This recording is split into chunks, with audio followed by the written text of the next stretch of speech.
Guys ఒకటే విషయం నాకు తెలిసి ఒక వారం అవుతుండొచ్చు శ్యామ్ ఇన్స్టిట్యూట్ మీద నేను వీడియో చేసి తర్వాత నేను చాలా కూడా గ్రౌండ్ వర్క్ చేశాను అండ్ చాలా మంది కమెంట్స్ చాలా అబ్యూజివ్ లాంగ్వేజ్లో శ్యామ్ స్టూడెంట్స్ అని చెప్తూ చాలా అసహ్యంగా మనం మాట్లాడుకోలేని అందరి ముందు మన ఇంట్లో ఆడపిల్లలు ఉంటే మన అమ్మ కానీ మన చెల్లెలు కానీ పేరెంట్స్ కూర్చొని మనం మాట్లాడుకోలేని విధంగా అట్లాంటి భాషలు దుర్భాషలాడుతూ కమెంట్స్ చేశారు. సరే నేను ఏమంటున్నానంటే ఇల్లీగల్ యాక్టివిటీస్ చేస్తుందా?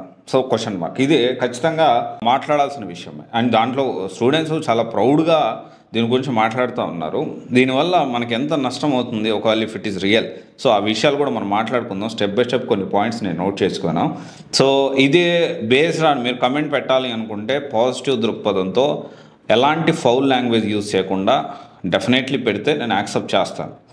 అలా కాకుండా మీరు ఫౌల్ లాంగ్వేజ్ పెట్టి ఎట్లా పెడితే అట్లా పెడితే మన యూట్యూబ్ కమ్యూనిటీ గైడ్లైన్స్ ఆటోమేటిక్గా హైడ్ చేసేస్తాయి కమెంట్స్. అండ్ ఇంకోటి వచ్చేసి మన ఆ టీం ఎలాగో they will work on that definitely. And ఇంకోటి విషయం వచ్చేసి ఏంటి అంటే ప్రతి ఒక్కరికి ఫాలోయింగ్ ఉంటుంది. ఇది ఫస్ట్ అందరూ అర్థం చేసుకోవాలి. It doesn't mean that he's right, it doesn't mean that he's wrong.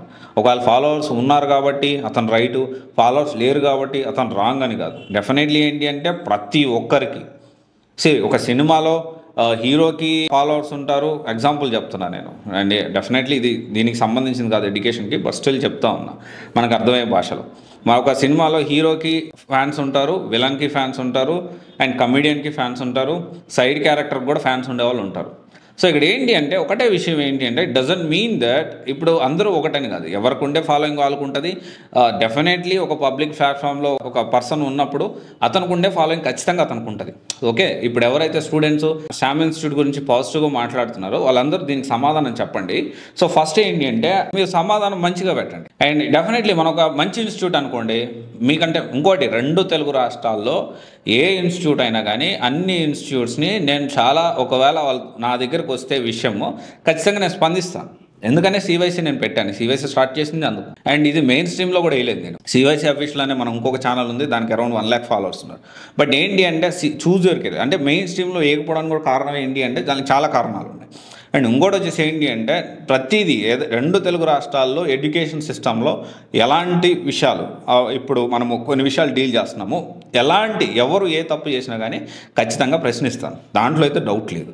దానికి ఒకవేళ స్పందించాలనుకున్నా కానీ పాజిటివ్ వేలో స్పందిస్తే వెల్కమ్. ఇక్కడ ఏంటంటే at the end of the day స్టూడెంట్కి న్యాయం జరిగితే ఏ ప్రాబ్లం లేదు.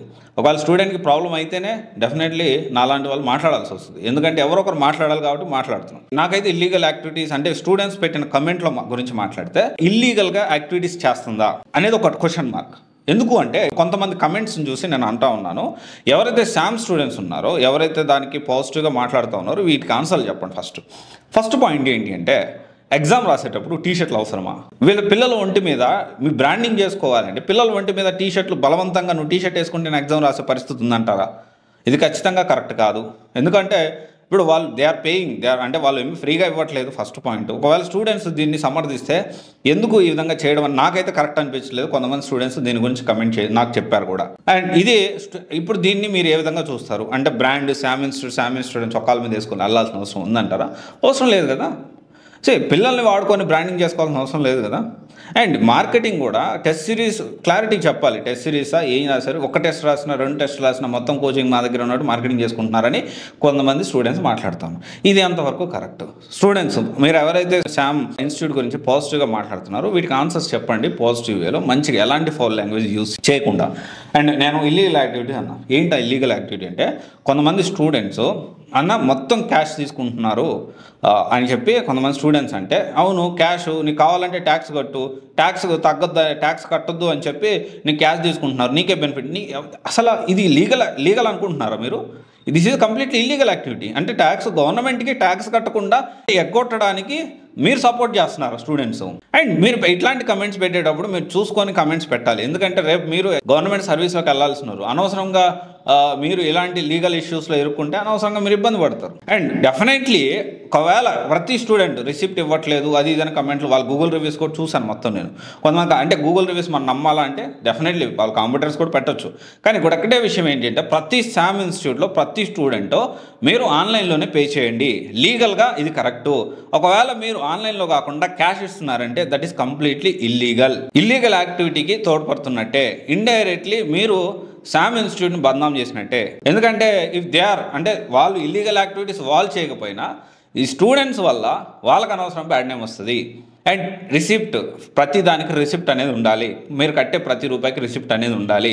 ఎందుకంటే కట్టే ప్రతి రూపాయి అంటే వచ్చే ప్రతి ఇన్కమ్ మీద గవర్నమెంట్కి ప్రాపర్గా ట్యాక్స్ వెళ్ళాల్సిందే. వెళ్తేనే కదా మనకు రోడ్స్ అన్నీ. మన చంద్రబాబు నాయుడు గారేమో దాని గురించి నాకు సంపద సృష్టి రావట్లేదు అంటే ఈ విధంగా మీరు కట్టే డబ్బులు ట్యాక్స్ కట్టకుండా లేకపోతే క్యాష్ రూపంలో మొత్తం చేస్తే ఇల్లీగల్ అవుతుంది కదా. గవర్నమెంట్కి ట్యాక్స్ ఎందుకు ఎగ్గొట్టాలి? కట్టండి, ఖచ్చితంగా కట్టండి, కట్టాల్సిందే, కడితేనే మంచిది కదా. అండ్ తర్వాత వచ్చేసి ఒక కోర్స్ని జనరల్గా ఏంటంటే పోస్ట్ పోన్ అయిందని చెప్పి మళ్ళీ డబ్బులు కట్టించుకున్నారని కొంతమంది స్టూడెంట్స్ అంటున్నారు. ఇది నిజమా? ఒకవేళ స్టూడెంట్స్ తెలిస్తే ఆన్సర్ చెప్పండి. అండ్ తర్వాత వచ్చేసి క్యాష్ చాలా ఇంపార్టెంట్ పాయింట్. రిసిప్ట్ కూడా తీసుకోవాలి మీరు. ప్రతి student not only Sam institute 2 Telugu రాష్ట్రాల్లో మీరు ఏ ఇన్స్టిట్యూట్లో జాయిన్ అయినా ట్రాన్సాక్షన్ అనేది ఆన్లైన్లో చేయండి. ఆన్లైన్లో చేసి గవర్నమెంట్కి ట్యాక్స్ కట్టడానికి ప్రయత్నం చేయండి. అండ్ తర్వాత వచ్చేసి కొంతమంది పూరిపాకలో క్లాసులు పెడుతున్నారు, తెలిసాక జాయిన్ అవుతుంది అది అన్నారు. ఒకటే విషయం ఏంటి అంటే దాన్ని ఎవరు తప్పు పట్టలేదు. డెఫినెట్లీ పూరిపాకలు ఇంకా చెప్పాలి అంటే పూరిపాకల్లోనే ఇంకా మంచిగా చల్లగా ఉంటుంది వాతావరణం. కానీ ఇక్కడ మ్యాటర్ ఏంటి అంటే కనీస వసతులు, వాష్రూమ్స్, బేసిక్ కమ్యూనిటీస్, ఇవన్నీ బేసిక్ థింగ్స్. అంటే సరే అబ్బాయిలు అంటే ఎక్కడో కూడా పోతారు, that is the whole different story. అమ్మాయిలు ఎక్కడికి వెళ్తారు? అమ్మాయిలు వెళ్ళలేరు కదా. వాళ్ళకు ప్రాపర్ వాష్రూమ్స్ ఉండాలి కదా. ప్రాపర్ వాష్రూమ్స్ ఉండాలి, ప్రాపర్ వాటర్ ఉండాలి. అంటే ఫ్రీగా మంచిగా నీట్గా కూర్చొని వినడానికి ఇబ్బంది లేకుండా ఒక ఫ్యాన్లు గీన్లు అన్నీ ఉండాలి. డెఫినెట్లీ ఉండాలి. అంటే మీరు కొంతమంది కమెంట్ చేయొచ్చు, అన్న ఇప్పుడు ఏసీ కోసం వచ్చారా, వాష్రూమ్ కోసం వచ్చారా?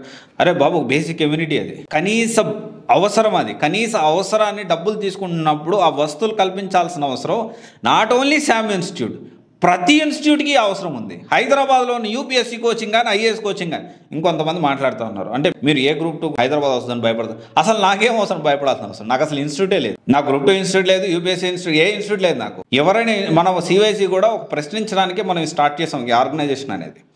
ఎవరికి కూడా ఇప్పుడు యూపీఎస్సీ కోచింగ్ కానీ, గ్రూప్ 1 కోచింగ్ కానీ, గ్రూప్ 2 కోచింగ్ కానీ ఎవరు మిస్టేక్ చేసినా అది ఎంత పెద్ద వాళ్ళైనా కానీ నేను ప్రశ్నిస్తాను. ఒకసారి చూడండి మన అఫీషియల్లో మనం ఎంతమందిని ప్రశ్నించాము, మనకు ఎంత థ్రెటనింగ్స్ వచ్చాయి, నేను ఎంత ధైర్యంగా నిలబడ్డాను, నేను ఎంతమందికి అడ్డం తిరిగి నిలబడ్డాను మీరు చూడండి. చాలా మార్పు తీసుకురాగలిగాను.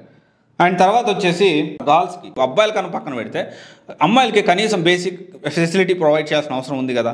ఎవరన్నా స్టూడెంట్స్ ఒకవేళ లేదు సార్ మీరు చెప్పింది అంటే ఇక్కడ నేను చేయట్లేదని నేను చెప్పట్లేదు, చేస్తే బాగుంటుంది అంటున్నా.